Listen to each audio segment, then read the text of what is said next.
What if reality isn't what we have been told for thousands of years?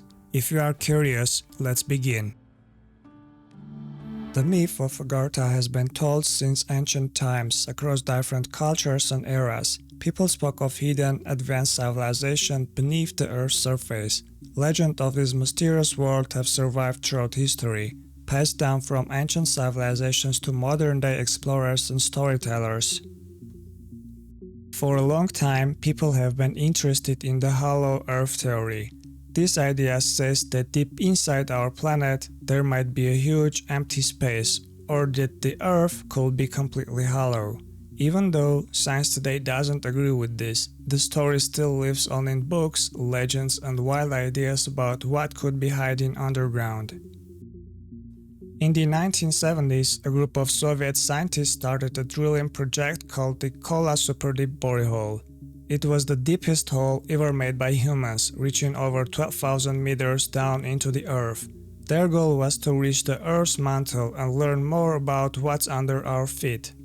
But when they drilled deeper, the heat became too strong and they couldn't go further. Even though they didn't reach the mantle, they discovered important facts about the Earth's crust and what's inside our planet. For some people, this made them wonder, what if the legends about hidden worlds like Agartha deep inside the Earth could be true? The concepts of Agartha and hollow Earth are closely linked, primarily because Agartha is often described as a legendary kingdom located within the hollow interior of the Earth. The hollow Earth theory, which proposes a hollow center instead of a molten core, provides a geographical framework for Agartha's existence in these contexts. The concept of Agartha, a legendary subterranean world, was introduced to the Western world by French esoteric philosopher Alexandre Saint-Yves Alvedre in his 1886 book Mission in Europe. While the idea of a hollow Earth had been explored earlier, Saint-Yves' work focused on a specific underground realm called Agartha, ruled by a sovereign pontiff and possessing advanced knowledge and technology. Some scholars from the 16th century onward thought the Earth had a hollow shell with layers containing different atmospheres, densities, and even a miniature sun in its center. Many old cultures have legends about hidden worlds under the Earth. In some stories, it's called Agartha. In others, it's known as Shambhala or Asgard. Even though the names are different, the idea is very similar. A secret land where advanced beings, ancient people, or even gods live, far from the surface world. Hindu and Buddhist stories tell of Shambhala, a peaceful hidden kingdom. The Celts and Native American tribes believed in spirits, powerful races, or gods living in deep caves and mountains. These myths from different parts of the world all seem to share one idea, that somewhere beneath us something hidden and special might still exist. In 1946, not long after World War II, the United States sent a huge Navy mission to Antarctica. It was called Operation High Jump, and it was led by Admiral Richard E. Byrd. This mission included over 4,000 men, ships, and aircraft sent to Antarctica. Officially, the goal was to build a new research base called Little America 4 and to study and map the land. The expedition faced tough weather, accidents, and dangerous conditions. After several months, the mission ended earlier than planned. Official records say it was because of the harsh weather and the risks to the crew and ships. By March 1947, the team turned home with valuable data about Antarctica's land, ice, and weather. But there's a theory then that Operation High Jump was not only for science, but also to search for secret entrances to this ancient world. According to some unofficial stories and old interviews, something strange happened during Operation High Jump. These reports claim that while the expedition was near Antarctica, the group was suddenly attacked by flying disc-shaped objects. The story says these UFOs came from under the water, rose into the air, and began to fire at the ships and aircraft of the expedition, and caused significant damage and losses. Because of this, Admiral Byrd was forced to stop the operation and quickly return home. while official records don't mention anything about flying discs or attacks. This unofficial story became a big part of the mystery around Operation High Jump in Antarctica. There is a theory that at the end of the World War II, around 250,000 Germans went missing and were never officially found. Among them were skilled scientists, engineers, and military officers. This group escaped to Antarctica, where they built secret bases deep in the frozen land.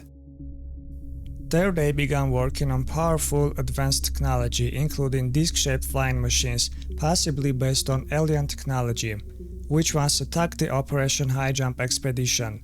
A few theorists believe the secret bases in Agartha were connected, and that Agartha shared advanced technology with them to help protect its hidden world if needed. There is a story about a group of friends from Harvard University who, fascinated by the legend of Agartha, decided to find it if it has existed. They conducted extensive research on old maps, strange clues, and forgotten stories. They were well prepared with essential items including a backpack, a comprehensive first aid kit, reliable communication devices, a compass, and a survival kit with items such as a knife, water purification tablets, high-energy food, and air gases, and radiation measurement devices. They decided to search for the entrance in the Himalayan mountains of Tibet. Guided by old maps and ancient notes, the group traveled to the mountains and began their journey toward the hidden entrance.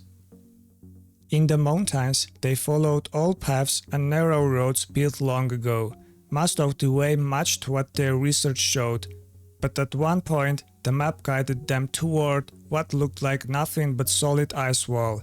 At first it looked like just another frozen cliff, but something felt unusual about it. One of the friends, curious, reached out and touched the ice surface, and to everyone's shock, his hand passed straight through it. It wasn't ice at all. It was a hologram, a high-tech footage made to look like solid ice, hiding a secret entrance behind it. Stepping through the hologram, they found themselves at the entrance of a massive cave. It felt like a crossing point between two worlds. The surface they knew and something unknown beneath.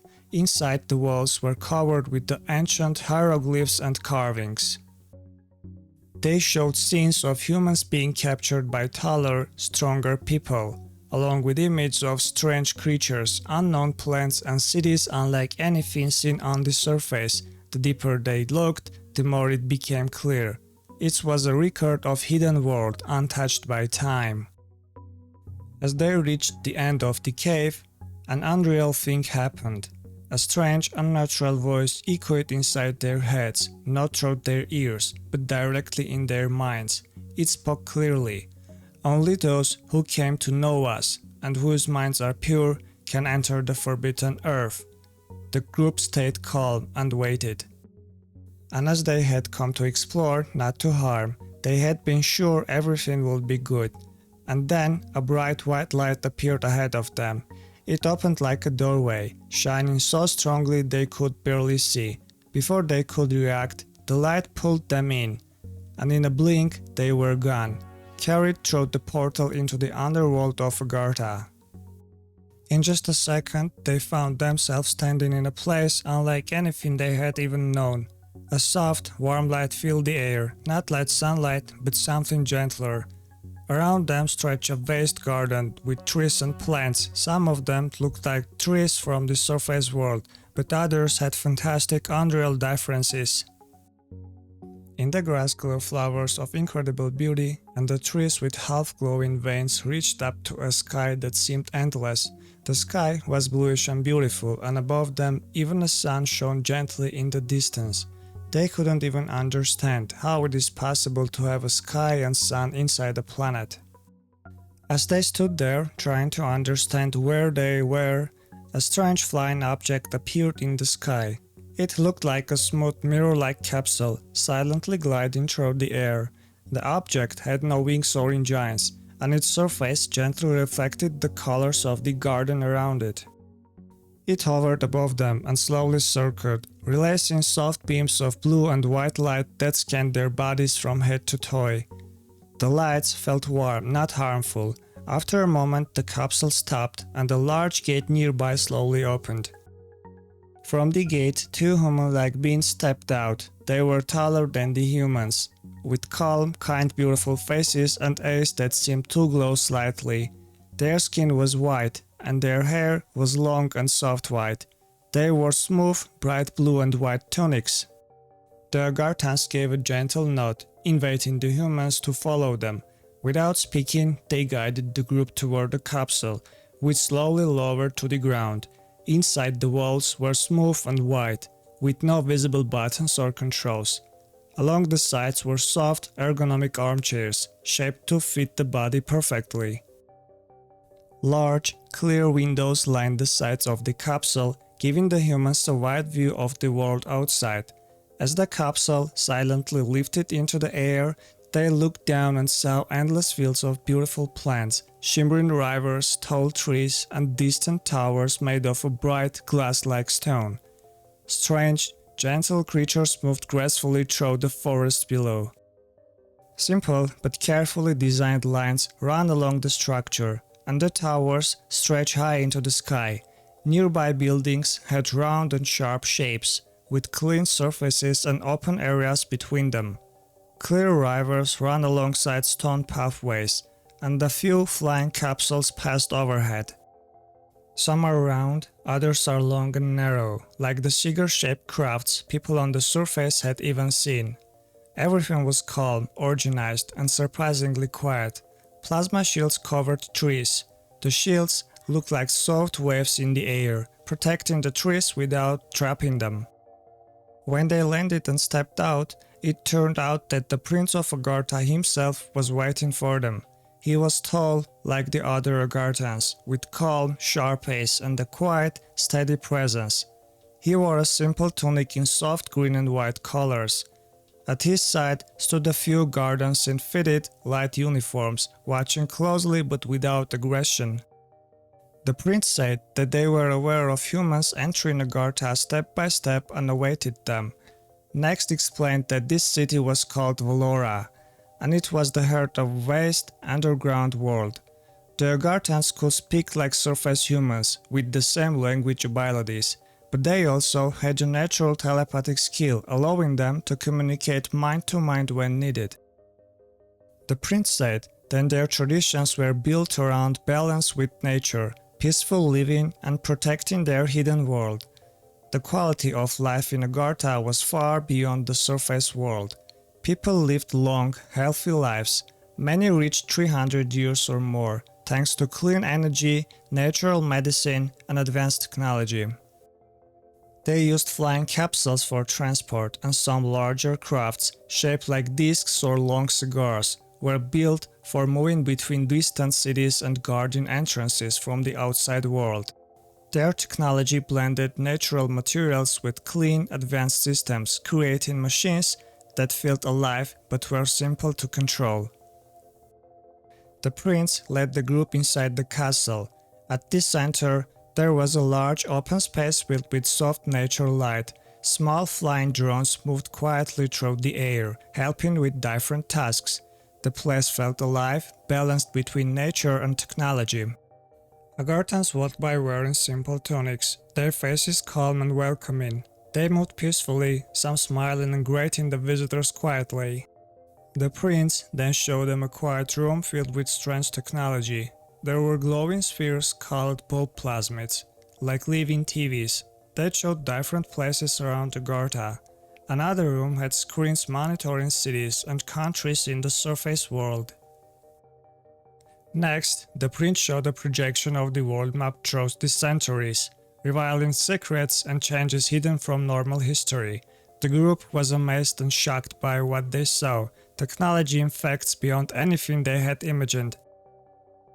The prince then revealed a detailed map of Agartha. It showed cities, villages, forests, mountains, and deep caves. The group could see the vastness of this hidden world and how everything was linked together. The prince showed them Agartha's free energy system, clean, endless power drawn directly from the Earth's natural forces. He explained that their medical technology could heal the body without harm, using energy, fields and natural elements. After the tour, the prince warmly invited the guests to rest. He personally led them to their guest rooms, cozy, peaceful spaces with soft lights, smooth walls, and simple, comfortable beds. Before leaving, the prince smiled and said, "Rest well, tomorrow a journey awaits you." The group, still amazed by everything they had seen, quietly settled into their rooms. The next morning, the group gathered at the landing platform. Agartha's guides provided them with small, advanced gadgets, light wrist devices for communication, navigation, and scanning. The prince gave a brief explanation about local customs, safety rules, and how to use the devices.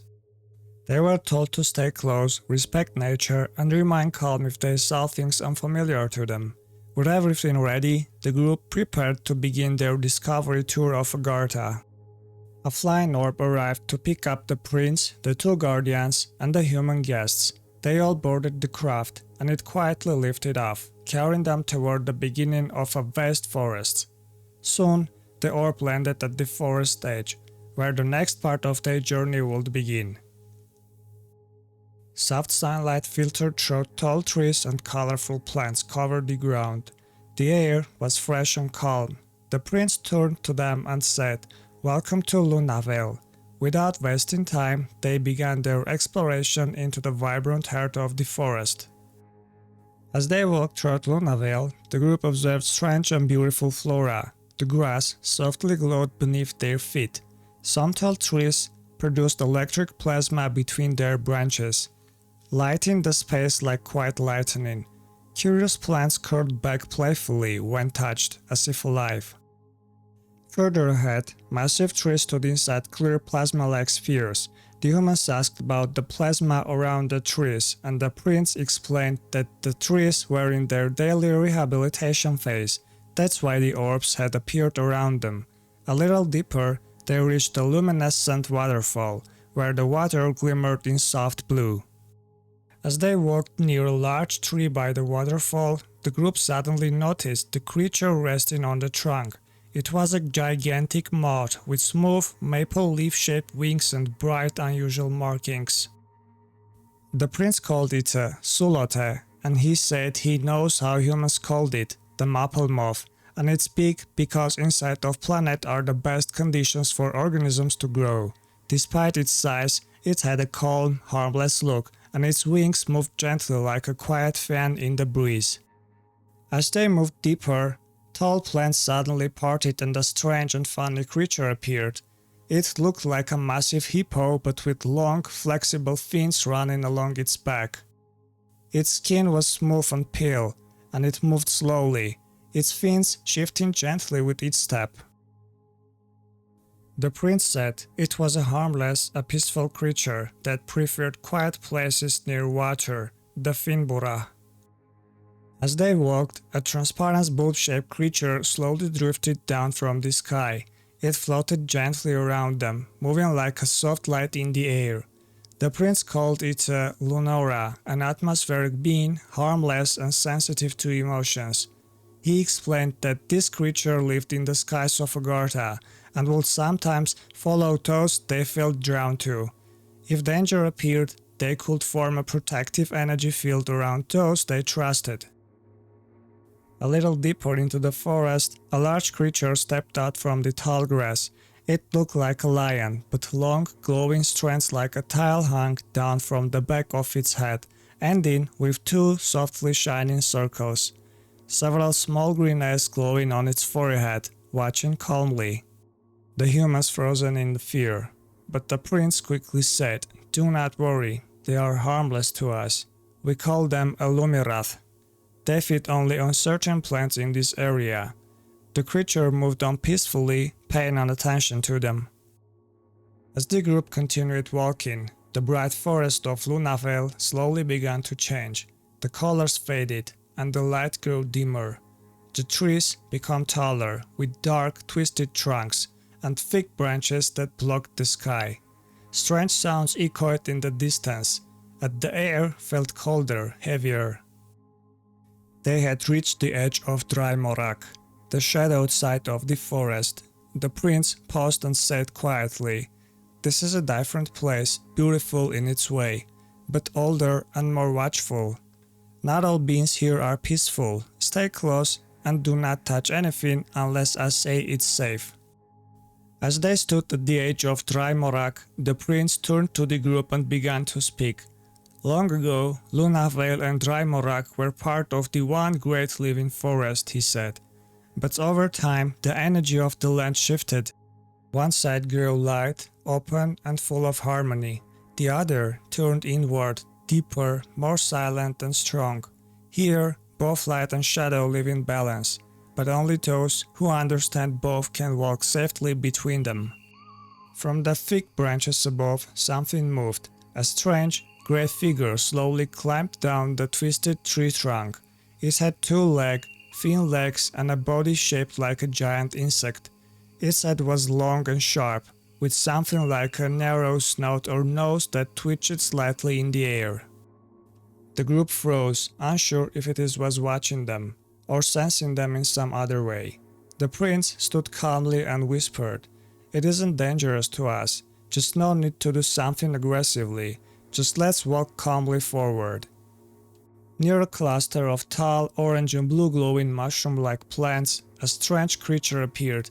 It looked like a fox, but twice the size, with rough, rustling skin covered in sharp, dark crosses. Bright orange spikes glowed along its head and back. It let out a strange, broken sound and suddenly charged toward the group, but just before reaching them, it slammed into something invisible and bounced back, startled. The creature paused, hissed, then turned and ran into the dark trees. The human stood frozen, unsure of what just happened. The prince calmly said, "No need to fear, we are protected. I carry a crystal that forms an invisible field around us. It only activates when true danger is near." The humans calmed after the prince's word and simply nodded their heads, still a bit shaken but trusting his presence. Then quietly they continued their path deeper into Dry Morak. From the shadows between the twisted trees, a tall figure slowly stepped into view.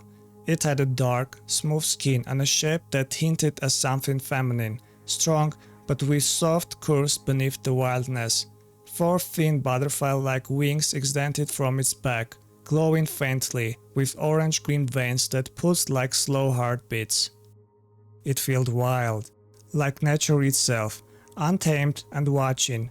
The group stood frozen again, unsure if it was danger or just a guardian of this dark place. The prince stepped forward calmly, watching the creature without fear. "This is one of the Veleref," he said in a quiet voice. "They are highly intelligent beings, watchers of Dry Morak. If you see one, it means the hive is nearby." The group slowly looked up. High above the twisted trees, partly hidden in the dark branches, they saw it, a massive hive grown into the forest canopy, almost like it was part of the trees themselves. It pulsed faintly with light, silent but alive. The prince spoke softly, his eyes still on the creature. "They feel our energy clearly. Just as we can sense them, they sense us. As we walk through their territory, this one stands as a guardian, not to attack, but to understand if we are a threat."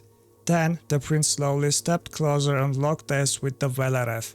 For a few quiet seconds no one moved. Then the creature turned, spread its glowing wings, and silently flared back toward the hive above the trees. The group watched it, and without a word they continued their path deeper into Dry Morak. They reached a strange and quiet part of Dry Morak, where a dark, foggy lake rested beside the path. The air felt heavy but calm. On the far side of the lake they saw it, a village built into the base of towering rock wall. Small, sturdy dwellings stood at the ground level, made of carved stone, shaped with care and balance. Behind them, the tall mountain, carved with archways and glowing torchlight, the sign of life within. The rock itself was not just shelter, it was part of the dwarf's home, shaped by their own hands. The prince said softly, "This is the realm of the dwarfs, the most powerful race after our own." They live by their own laws, in harmony with the Earth's energy. Their bond with nature runs deep, and they guard their lands with quiet strength. From between the low stone dwellings, a few dwarves emerged, broad-shouldered, short but solid, with braided beards and gear made of stone, leather and metal. They paused as they spotted the group, their sharp eyes scanning every face. Then, without alarm, they began to approach steady, confident steps, axes at their sides. The prince stepped slightly ahead, offering a calm nod as the dwarves neared. "Prince of Agartha," he said, eyeing the group, "what's bring you to the land of dwellings with surface dwellers at your side?" The prince replied with calm and respect, "We travel in peace. These are humans from above, and my guards. I guide them through your lands to show them the wonders of Agartha, and I hope to introduce them to the dwarves as well." The dwarves stepped closer, examining the humans with curious eyes. One of them spoke in a deep, rhythmic tone, "Grung Tarek Valen." The prince smiled and turned to the group. "It's a greeting. It means, may your roots find good stone." One of the dwarves nodded and added in a firm voice, "We were on a hunt, searching for Zevelith, a rare crystal of deep power." Then the dwarf leader stepped forward, pulling out a small, glowing crystal from a leather pouch. Its light pulsed softly, with hues of green and gold. He extended it toward the humans and said, "Take this. Zevelith knows your intent. And it's not just Zevelith, it's something more. A blended of rare stones forget by our hands alone. In this world, only we dwarves know the technologies to shape it. It can heal wounds, and if it senses a threat, it will protect you." The prince nodded in agreement, and the crystal's light briefly shimmered as it was around the neck of the new holder. As their visit with the dwarves came to the end, the prince took a small circular device from his belt, smooth and dark, with the glowing blue core. With a subtle twist he activated it. A low hum echoed above the trees, and moments later, the aerial orb, the same elegant vessel that had first brought them to the forest's edge, descended slowly from the clouds, the metallic surface reflecting the twilight sky. The prince turned to the dwarves and offered a respectful nod. "Thank you. The bond between our peoples remains strong." Then the humans. "Come, we return to Valora." They stepped into the waiting orb and departed back toward the castle. Back in Valora, as twilight shimmered beyond the crystal arches, the prince gathered the humans in a quiet chamber beneath the luminous dome. He looked at them with intent. "There is something you must understand," he began, "about Agartha and this planet." He explained how Agartha was not merely a hidden sanctuary, but a vital force, the ancient heart of planet's protection. Long ago, the Agarthans harnessed clean energy technologies for beyond surface understanding. With that power, they created immense magnetic fields to divert comets and shield the world. They had repelled alien forces seeking the sea's control, using cloak defense system and intelligent planetary grids. Afterward, the prince led the group through the secure passage deep beneath the castle. They entered a vast hangar built directly into the stone, massive in scale, with towering ceilings and clean, structured platforms of advanced design unlike anything the surface world had even seen. There, anti-gravity planes and orbs were stored, crafted for both protection and precision strikes when needed. From that chamber, they moved to another hangar, even larger. Inside stood a colossal vessel, the Aetherion. It was one of Agarthian's space liners and command ships, capable of transporting entire units and serving as a mobile base for fleets of orbs during planetary defense missions. The humans stood frozen for a moment, eyes wide in disbelief. The sheer scale of the Aetherion overwhelmed them. It stretched beyond the far end of the hangar, its slack surface marked with strange glyphs and armored plating. As their visit came to an end, the prince gathered the humans. "You have seen what Agartha is," he said. "Now it's time to return, but not empty-handed." He handed them a small slug device. This will guide your scientists to build craft for deep space observation. It holds knowledge encoded for the right minds, and gave them the names of scientists for whom the device was intended. He turned to the portal. Now go, return to your world. The portal opened, and the group stepped through, carrying Agartha's gift to the surface.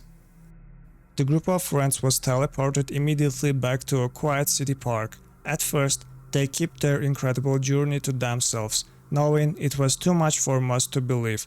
After a few days, they carefully reached out to trusted scientists and privately gave them the glowing device along with its instructions. Okay folks, now we have had a glimpse into Agartha and the mysteries of the underworld beneath our planet. I'm really curious to know what you think. Leave a comment below with your thoughts, I would love to hear from you. Thank you for watching, see you in the next story, right here on Storyfi. Bye.